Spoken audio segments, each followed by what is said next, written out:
Hola, ¿qué tal? Muy buenas noches. Un saludo a todos. Pues vamos a ver la última de las clases que tenemos de este primer módulo del diplomado, en el cual nosotros nos enfocaremos un poco en tocar el tema de los agrotechos como un negocio sostenible, sin profundizar en las técnicas, ya que eso lo veremos en módulos adelante, pero para completar el tema de las definiciones, vamos a dar inicio a la clase. Un saludo, soy el arquitecto Rodrigo González y pues vamos a dar entonces inicio a nuestra clase. Algo importante que tenemos que denotar, sobre todo, es que en el tema de la naturación urbana nos enfocamos mucho en entender los diferentes tipos de ecosistemas que existen, obviamente, en el planeta, tomando como referencia siempre los ecosistemas naturales, que obviamente todos los conocemos y del cual hay demasiadas definiciones. Nos encontramos con algunas características que tienen, puesto que dentro del tema que nosotros observamos, prácticamente trabajamos con tres tipos de ecosistemas, o hay una comparación más bien entre estos ecosistemas. El ecosistema natural, el ecosistema o el agroecosistema y los ecosistemas urbanos. ¿Cuáles son entonces las características del ecosistema natural, que es el que se toma como base y es el que se busca replicar, obviamente, en la agricultura de conservación, en la agricultura ecológica o en los ecosistemas urbanos que quieren ser sostenibles? Los ecosistemas naturales como tal, podemos darnos cuenta que tres de las características principales es que pueden automantenerse. Quiere decir que por medio de los ciclos que tienen y la forma en que se dan estas interacciones, pueden llegar a durar mucho tiempo porque hay una sustitución de lo que se pierde, hay una nueva generación de lo que se consume y así es como se va haciendo normalmente. Son autorregulables. También eso nos dice que cuando alguno de sus elementos empieza a tener mayor impacto o empieza a crecer o empieza a expandirse, siempre va a tener algo que lo controle en algún periodo para sostener siempre un equilibrio. Y la parte en la que nos dice que son, o se pueden autorreparar, se refiere mucho a que en el caso que existan eventualidades que pueden ser naturales, como un incendio, como una erupción volcánica, como una inundación, etcétera, el ecosistema, si es un ecosistema sano, va a poder repararse aunque pase cierto tiempo, porque empieza a compensar algunos elementos con otros y esto va formando nuevos ciclos de vida. Incluso es parte de los ciclos de vida que se van requiriendo. Los agroecosistemas, sin embargo, son sistemas que se han construido por el hombre para poder producir sobre todo alimento o algunas cuestiones que sean necesarias, ¿no? En el caso de la producción de elementos primarios, como la planta, o en el caso de los animales que se consumen, como la ganadería. Un ecosistema agrícola, entonces, un agroecosistema, es aquel ecosistema modificado y gestionado por seres humanos. Toman como base principal un ecosistema natural, lo modifican completamente o en algunos casos lo eliminan para implementar un agroecosistema en el que se va a meter, por ejemplo, vegetación, pero es una vegetación muy distinta a la que naturalmente existía, o animales de granja que van a ser muy distintos a los que también se tenían. Estos ecosistemas nos vamos a dar cuenta que en algún punto, dependiendo la demanda de la población, pues pueden llegar a ser mucho más grandes y esto va a afectar áreas naturales que tengan buen potencial para el cultivo de ciertas especies. Y puede existir obviamente un daño ecológico importante en los lugares donde se implemente. Parte de lo que el agroecosistema busca hoy en día para ser sostenible es no ser tan dañino tanto en el uso de materiales así como en el exceso de demanda que se le hace a la tierra para que entonces ésta pueda reponerse, puesto que recordemos que abajo de los animales que observamos ahí o abajo de las plantas que nosotros vemos también, existen todavía entes biológicos que van a tratar de equilibrar eh, las condiciones que se tienen para tratar de que existan nuevamente algunas especies endémicas o algunas semillas que quedaron por ahí dispersas. Cuando la tierra se sobreexplota, pues obviamente esto no va a ser posible y eso nos ocasionará muchísimos daños. En los recursos agroecosistémicos existen 4 factores principales que nosotros vamos a observar que son necesarios no solamente en el tema de los agroecosistemas, sino que también nosotros estamos buscando replicarlos para los ecosistemas urbanos. ¿Por qué? Porque estos, a pesar de que no están en zonas urbanas, son controlados, como decíamos, por el hombre. Y al ser controlados por el hombre, pues van a necesitar tener un impacto ecológico, social y económico, que son los puntos que nos hablarían de un esquema sostenible, un esquema sustentable.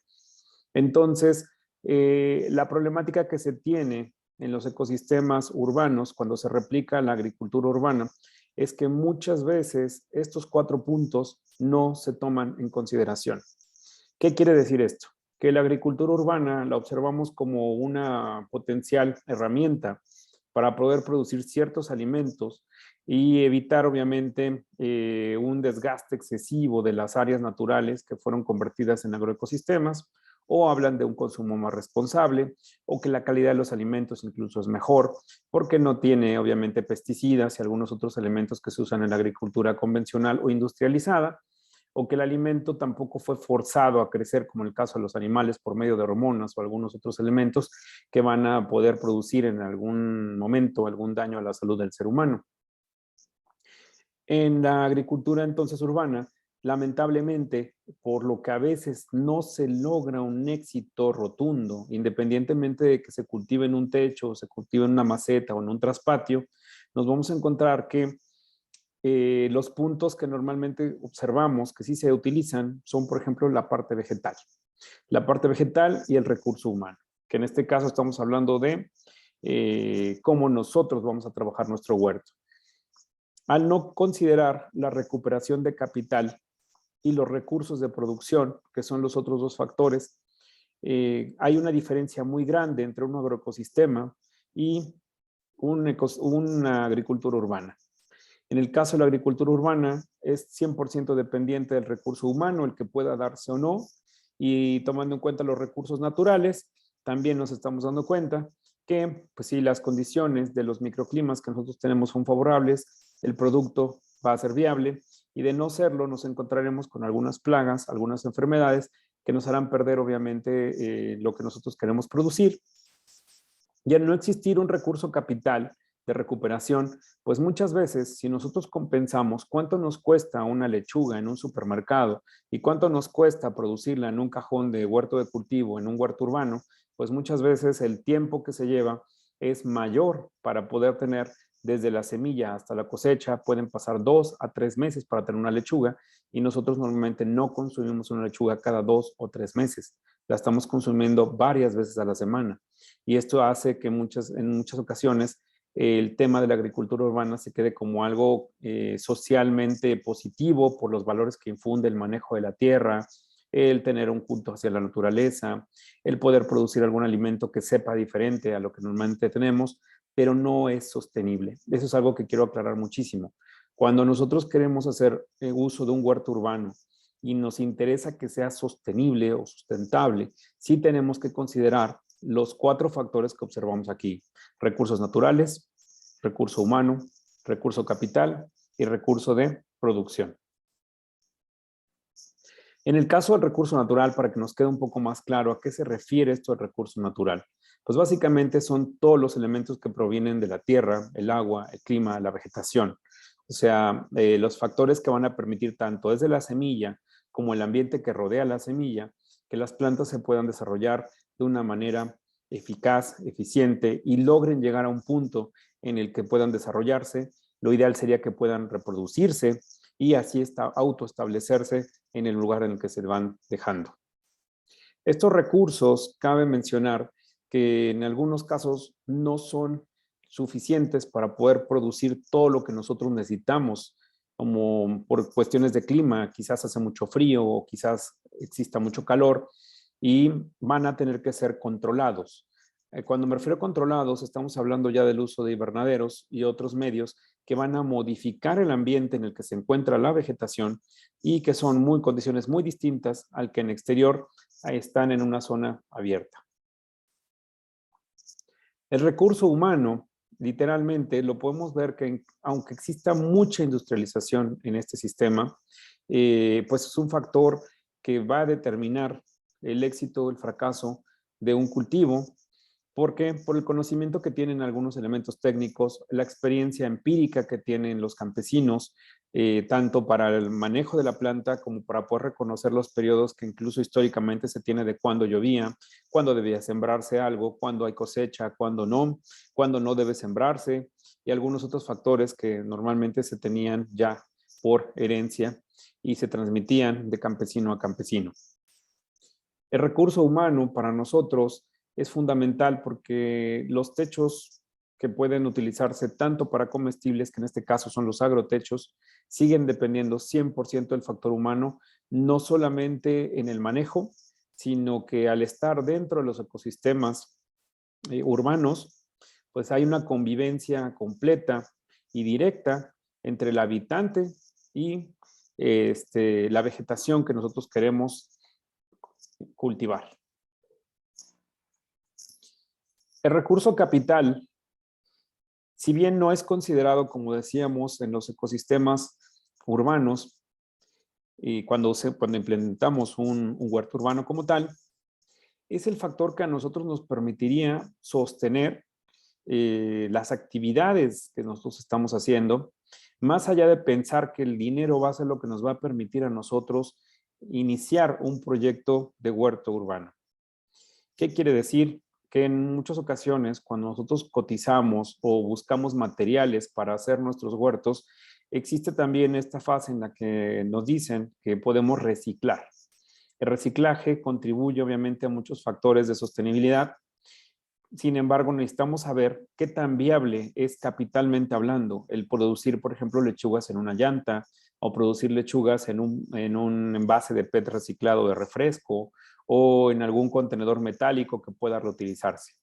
¿Por qué? Porque si bien nos estamos ahorrando cierta inversión inicial en utilizar la tierra que tenemos a la mano, en utilizar el contenedor que tenemos a la mano, las semillas que encontramos en el supermercado y algunos otros factores como cáscaras de alimentos para poder hacer una especie de cultivo, esto no nos va a dar la eficiencia de poder llegar a un punto en el que nosotros podamos cuantificar qué tan rentable está siendo la actividad que nosotros tenemos. Y esto lo vamos a ver en un ejemplo un poquito más claro. Pero si nosotros sabemos que estamos invirtiendo una hora de nuestro tiempo, 50 pesos de una maceta, 30 pesos de sustrato y 2 pesos de semilla, y que esto, cuando nosotros consumimos el valor de la lechuga que nosotros obtenemos, es suficiente como para poder compensar lo que nosotros invertimos, estaríamos hablando de que el esquema es sostenible.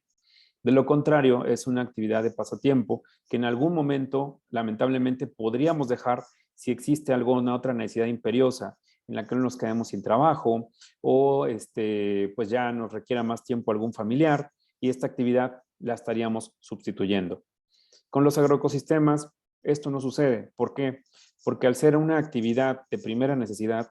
siempre se tiene que sostener y antes de iniciarla se debe saber cómo va a regresar ese capital para pagar mano de obra, para pagar algunos insumos que se requieren para mejorar algunas semillas o incluso si existe una pérdida por actividades no deseadas en parte del clima, como el granizo, los golpes de calor, las heladas, se crea un fondo que nos permita a nosotros volver a iniciar el proceso sin estar con las manos vacías pensando en que es un desastre que no va a poder ser compensado. Los recursos de producción entonces también nos dicen a nosotros que muchas veces observamos, como en el caso de algunos proyectos de techos que tenemos, que por el clima que se tiene, con el menor capital posible, podríamos estar cultivando fresas en estados que son muy fríos como Pachuca o Toluca, que son ciudades con ese tipo de temperaturas, y nosotros estaríamos invirtiendo en tener un recurso de producción que sea muy compatible con el clima que nosotros tenemos para no tener que invertir demasiado en algunos puntos de control como los invernaderos. Sin embargo, la agricultura urbana lo que no maneja muy bien es que se basa en lo que consumimos normalmente en el supermercado. Es decir, que si nosotros consumimos lechugas o jitomates y rábanos, e incluso papayas, nosotros tratamos de que el huerto urbano sea lo más completo posible. Es decir, que en un solo techo o en una zona maceta vamos a tratar de que existan múltiples cultivos para que esto compense la canasta de necesidades alimenticias que nosotros tenemos, independientemente de que los climas o el clima que se requiere para cada uno de estos cultivos sea completamente diferente. Y esto va a permitir entonces que algunos cultivos que se están viendo afectados por el clima sean mucho más susceptibles a enfermedades, y por este tipo de enfermedad que se va teniendo, nos empiezan a contagiar otras partes que se están desarrollando bien. Esto entonces también es una problemática que podríamos decir cuando se plantea un huerto urbano desde la perspectiva en la cual no se incluye el recurso económico. Observamos entonces un ejemplo de lo que normalmente se difunde en esta lámina, que nos habla de cómo hacer un huerto urbano. Nos da los pasos y vamos a observar.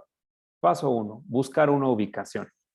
En este caso, cuando se piensa en los huertos urbanos y utilizamos las ventanas hacia la fachada norte o hacia la fachada sur, oriente o poniente, las horas que se tienen de sol son completamente distintas. Así como la ventilación que va a entrar por la parte en donde nosotros lo estamos teniendo.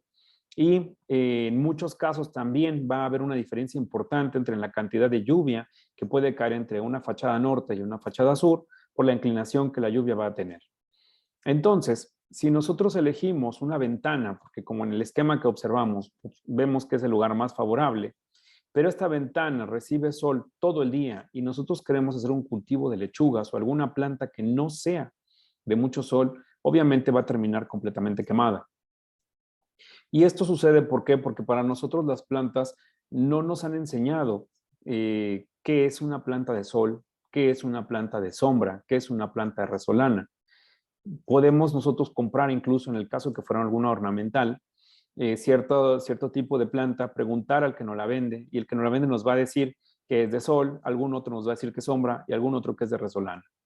Entonces, lo que va a suceder finalmente es que la planta o va a quemarse o le va a faltar iluminación. Dentro de los pasos que vemos también nos hablan del riego. En el caso del riego, esto dependerá de lo que la persona quiera regar. Muchas veces se hace una saturación completa del sustrato, o sea, lo que hay en la maceta, y creemos que con eso fue suficiente. Y si no hubo un buen manejo de sustrato en la parte tecnológica, lo que va a suceder es que obviamente vamos a ahogar a la planta, o sea, se van a morir, como normalmente lo mencionamos, se ahoga la planta. O si falta agua y hay un periodo muy largo en que no volvemos a regar, la planta también va a cortar su crecimiento.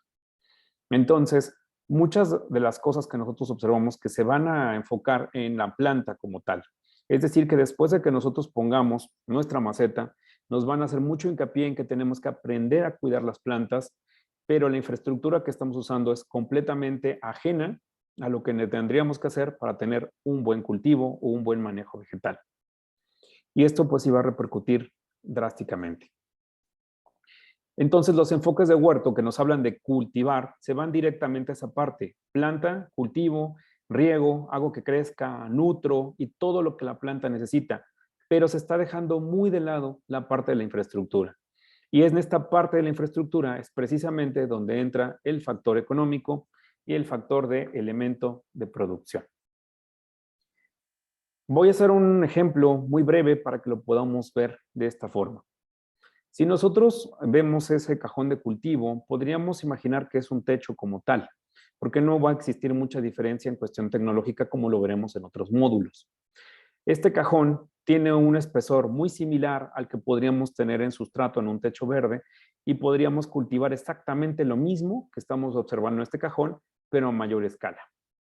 Desde este cajón podemos observar que si nosotros reproducimos esta técnica en un techo como tal, ya sea para cultivar comestibles o para cultivar ornamentales, los problemas principales que nos estaremos encontrando es que el sustrato que nosotros tenemos es un sustrato completamente general. Es decir, lo utilizamos independientemente qué planta nosotros estamos metiendo. Eso quiere decir que si en este caso es un sustrato que retiene mucho líquido, pues va a afectar a plantas que requieran un drenaje muy amplio. Pero si es una planta si es un sustrato que drena mucho, pues va a afectar a plantas que requieren mayor cantidad de agua retenida en los sustratos, haciendo que exista un desbalance. Olvidamos que las plantas en estos esquemas biointensivos, como lo manejan muchas veces en huertos urbanos, generan una gran competencia en cuestión de nutrientes. Si bien algunas plantas ayudan por asociación de cultivos, también van a competir por lo poco que hay. ¿Por qué? Porque nosotros no manejamos un esquema muy preciso de nutrición.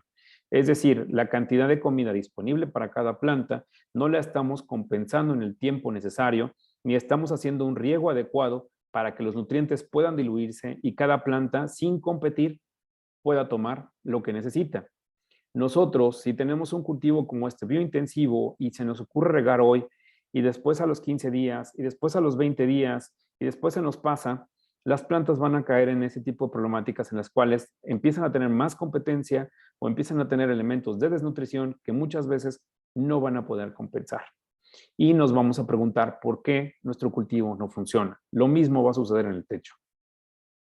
Lo que trato de explicar en esta tabla es, en el caso del clima, como ejemplo, tenemos una zona centro en la cual existen ciertas condiciones meteorológicas adecuadas. Si el huerto estuviera manejado por 2 adultos que pasan normalmente 8 horas al día en su vivienda, y los recursos de capital que se conocen son el capital de inversión y el capital de ingresos, o sea, cuánto me costó a mí hacer las cosas, vemos que se requeriría una jornada completa para que esto pudiera desarrollarse adecuadamente. Haciendo un paralelismo en la agricultura urbana en Cuba, por ejemplo, nos encontramos que hay personas que se dedican de tiempo completo dentro de las ciudades a cultivar, a cosechar, a recoger toda la parte de la basura, a compostar y volver a hacer ese proceso cíclicamente todos los días. Los elementos de huerto que se tienen entonces están hablando de un trabajo específico para un grupo de personas y por medio de eso se puede lograr una agricultura urbana sostenible. No es una actividad residual que se le dedique 1 o 2 minutos o 2 horas o un día sí, un día no al cultivo. Es constante y continuo, que es muy diferente a hablar de un mantenimiento. O sea, no se busca que las plantas que tenemos ahí se vean igual todo el tiempo, como sería en jardinería convencional. Se busca que crezcan lo más rápido posible, que crezcan de la mejor forma, sanas, que empiecen a tener cierto tipo de características que les den un valor como consumo. Si esto se replicara entonces en el esquema de la jardinería o de los techos verdes jardín, estaríamos hablando que necesitamos personas que se dediquen con igual jornada de trabajo para que un techo o un cajón de huerto o un camellón pueda sostenerse de esta forma, en la cual toda la parte del riego, toda la parte de la nutrición y toda la parte de algunas otras tareas culturales dependan del hombre, que es uno de los recursos. Recordemos que es el segundo recurso, la parte de la población del hombre. Entonces, este esquema es un ejemplo claro que se basa en los 2 primeros factores, el entorno natural y el factor humano. No estamos hablando de un factor capital aquí, ni tampoco estamos hablando de haber elegido el elemento de producción pensando en que nos dé una forma fácil de poder llegar a una meta específica en el manejo vegetal. Entonces, este cajón, como repito, es una réplica exacta de lo que vamos a observar a otra escala de un techo y son muchas de las problemáticas de por qué los techos manejados desde el esquema de jardinería y no manejados de un esquema de biotechos, como vimos en clases pasadas, o de agrotechos, como estamos viendo en este, nos darían un mal resultado.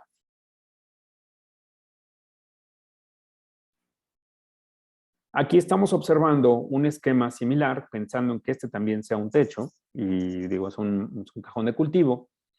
en el cual la tecnología sí está incluida, y eso nos está hablando que aquí sí se preocuparon en buscar el elemento o el factor de producción. El factor de producción es esa parte que nos va a permitir tener un control, ya sea completo o un control intermedio, en el que el hombre no requiere estar 100% atento a lo que sucede con este tipo de elementos y que van a facilitar que las tareas se reduzcan muchísimo tanto en tiempo y que el control, así como la parte en la que la planta se acostumbre a ciertas condiciones, ya no solamente naturales, sino que también aquí van a existir condiciones controladas o semicontroladas, la planta pueda desarrollarse de forma adecuada. En estos elementos, quizás el costo de inversión es mayor, pero también podemos estimar de manera más fácil cuál es el costo de recuperación. En esta mesa, a diferencia de la otra, se está manejando un sistema con un riego automatizado. La eficiencia del agua es mayor, puesto que en el cajón anterior a lo mejor yo riego mucho o riego poco, más allá de lo que la planta necesite. Si riego mucho, voy a diluir demasiados nutrientes. Y si riego poco, la planta no va a poder consumir los nutrientes. En un sistema automático, la diferencia es que la dosificación de agua va en relación a lo que la planta necesita. Y si ponemos un poco más de tecnología, porque está en un entorno abierto y existe lluvia, esta tecnología nos va a permitir que si existe mucha humedad, mucho calor u otra condición, el riego pueda regularse de acuerdo a las condiciones naturales que estamos teniendo en ese momento, haciendo que, aunque los riegos sean diferentes entre un día y otro, estos riegos correspondan a lo que la planta está necesitando en el momento en el que va a efectuarse el riego. Cosa que para nosotros como humanos, que nos hemos adecuado mucho al manejo de planta, pues no nos han acostumbrado. Y esto es lo que hace que la agricultura tenga gran eficiencia. Si este esquema se replica en los huertos urbanos, que sí existen algunos que lo manejan desde esta dinámica, podemos estar hablando de que a la persona que tiene la misma jornada de 8 horas de trabajo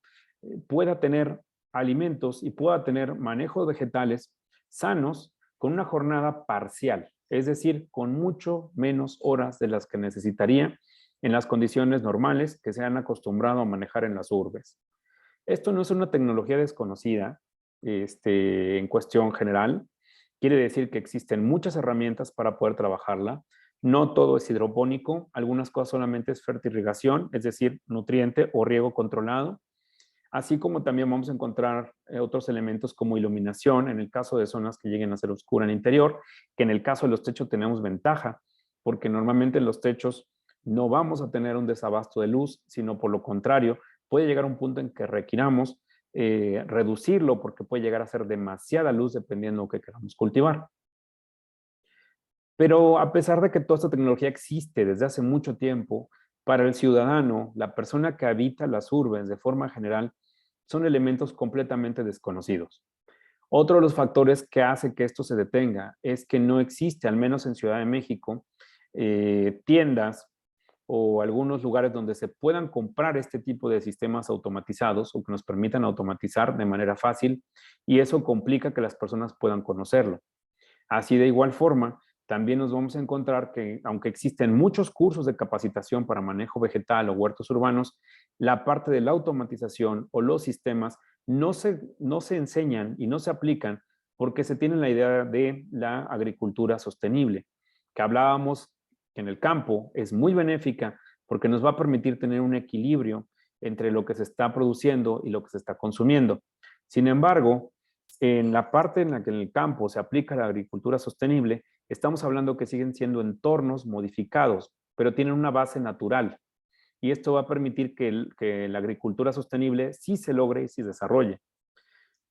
Pero en un techo donde no existe este elemento de ecosistema natural para nada, sino que además de ser modificado, está siendo utilizado por el hombre y con cambios radicales todo el tiempo, en condiciones 100% artificiales, sí requerimos de elementos que nos permitan tener algo más cómodo para utilizar, que nos lleve a buenos resultados, sin que esto sea confundido con que el hecho de usar tecnología tenga algún daño a la salud, puesto que ese es otro gran error que también se tiene. Se cree que todo cultivo orgánico es muy bueno porque no se utiliza ningún elemento tecnológico y se hace de la forma más tradicional.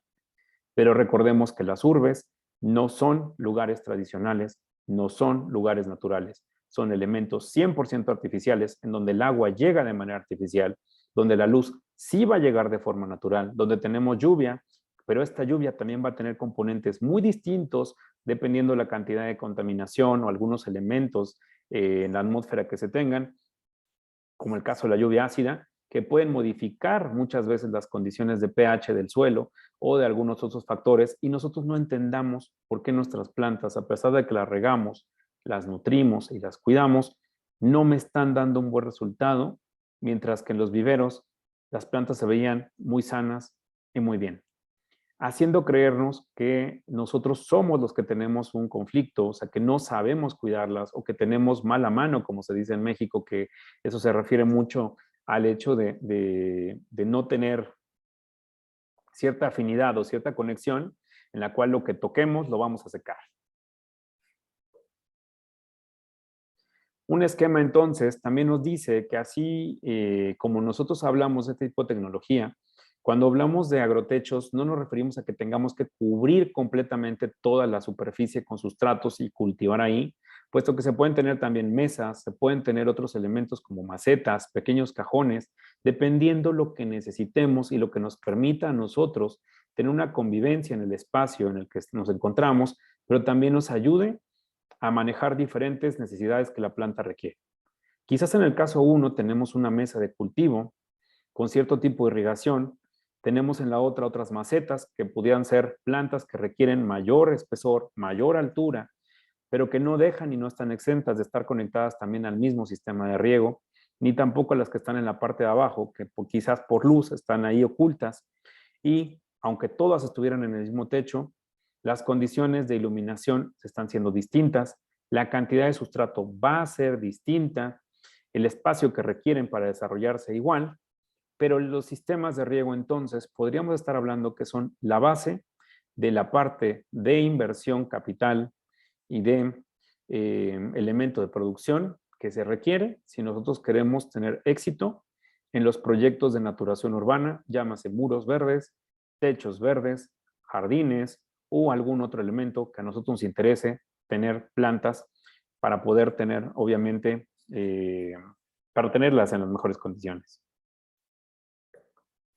Vamos a observar, por ejemplo, aquí tenemos un ejemplo muy claro de cómo esta infraestructura nos permite llegar a lugares que incluso no son transitables. Algunos techos en los que no podemos subirnos y caminar pueden ser altamente productivos si nosotros creamos y aprendemos cómo desarrollar los elementos mínimos que se requieren para que la planta pueda desarrollarse. Y este elemento mínimo es el agua. Si bien existen varios factores que van a determinar su crecimiento o su salud, el agua definitivamente es uno de los más preocupantes que no podemos nosotros pasar de alto y que sería, como repito, la base de todo elemento productivo para que nosotros estemos conscientes de que si salimos en alguna temporada u otra,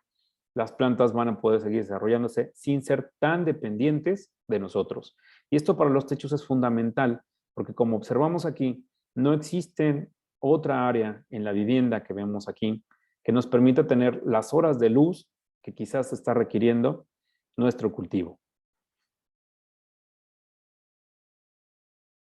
De igual forma, en algunas épocas del año, este sol puede llegar a ser demasiado agresivo o pueden existir eventualidades, como decíamos, como el caso del granizo, en donde el agua nos ayuda mucho a tener un ahorro en la cantidad que nosotros usamos para cultivar, pero que el granizo podría destruir completamente algunos factores. En los techos verdes, entonces, nosotros estamos hablando de que también existen algunos elementos que pueden llegar a ser mucho más estéticos, mucho más vistosos como pérgolas, que también lo vamos a observar en otros módulos, en la cual podemos llegar a controlar qué áreas del techo nos interesa que jamás se dañen por alguna eventualidad como nieve, como granizo o como exceso de sol. Eso es lo importante a resolver en la fase del diseño, que si nosotros ya consideramos que no por ser una superficie plana tenga que estar 100% expuesta todo el tiempo hacia el cielo, podremos entonces diseñar y podemos tomar algunos elementos que nos permitan a nosotros controlar esta otra parte. Una primera parte fue el riego, sin embargo la otra es cómo nosotros podemos llegar a cubrir esa superficie del techo temporalmente para poder tener microclimas mucho más favorables para lo que a nosotros nos es útil, incluyendo la actividad humana. Si nosotros estuviéramos en esta techumbre y no quisiéramos mojarnos, los mecanismos tendrían que poder recorrer cierto tipo de techumbre ligera, puede ser una lona, puede ser alguna otra cosa, una cosa corrediza o algo fijo que permita tener otras actividades humanas y no solamente protección de las plantas. Para los que nos preguntaban por ahí, si después de estas clases vamos a poder aplicar algo de lo visto para nosotros mejorar el entorno que tenemos, definitivamente sí. Una de las reglas de nuestra perspectiva para poder tener agrotechos no quiere decir que tengamos que cubrir toda la superficie del techo. Podemos empezar con un área destinada quizás de 2 por 2 metros, que es un área bastante buena, en la cual vamos a aprender a crear las condiciones para en esos 2 metros tener lo que nosotros necesitemos, ya sean plantas de flor, ya sea un pequeño huerto urbano, ya sea algún otro esquema que nos interese, quizás hidropónico, pero la infraestructura que nosotros estaremos implementando en esos 2 metros por 2 metros nos permitirá a nosotros tener una experiencia fácil de manejar y con el tiempo es posible que lo vayamos expandiendo. Es decir, que en algún momento podemos llegar a cubrir toda nuestra techumbre considerando el factor económico con el que nosotros queremos ir creciendo, pero sin enfrentarnos a tantos problemas de desilusión por ver plantas que no se están desarrollando o que no sabemos qué pasó. Aquí es como entonces observábamos. Esto nosotros también lo consideramos un techo verde. ¿Por qué? Pues porque obviamente está en la parte superior, es un techo como tal, pero la forma en que se tiene el desarrollo aquí, si lo observamos a detalle, la tecnología que se está utilizando y se vuelve muy importante, es que si no hubiéramos considerado algunos factores específicos de necesidad vegetal, solamente hubiéramos puesto las repisas, los cajones de cultivo, el cultivo como tal, y muchas de las plantas no se hubieran desarrollado bien. Abajo aquí en las mesas, si logra verse en estas partes, lo que tenemos es luz. Hay un factor que sí va a compensar la luz que está tapando la maceta de arriba para que la maceta de abajo pueda desarrollarse la planta adecuadamente por la luz que se está restando en este tipo de espacio. La tecnología es lo que hace que en muchas azoteas en Japón, por ejemplo, se desarrollen muy bien y que las fotos que nosotros vemos se repliquen en México sin considerar la iluminación o la tubería que también observamos en este punto, en donde sí se tiene un sistema de riego adecuado. De igual forma, la selección entre el color de las plantas que están arriba y las que están abajo también nos está hablando que la persona tiene la conciencia de saber qué tipo de planta es más demandante de sol y qué tipo de planta va a tolerar menor cantidad de la misma. Estos factores entonces, como introducción, creo que nos van a ser muy útil para diferenciar perfectamente bien los biotechos de los agrotechos. En el caso de lo que vamos a desarrollar, vamos a poder hacer una combinación de ambos, tomando en cuenta las dos consideraciones, pero una que sí será fundamental en los módulos técnicos que nos acontecen es poder conocer con qué elementos y cómo trabajar con ellos de una forma profesional a una pequeña escala. Espero que se encuentren muy bien y nos vemos en futuros módulos.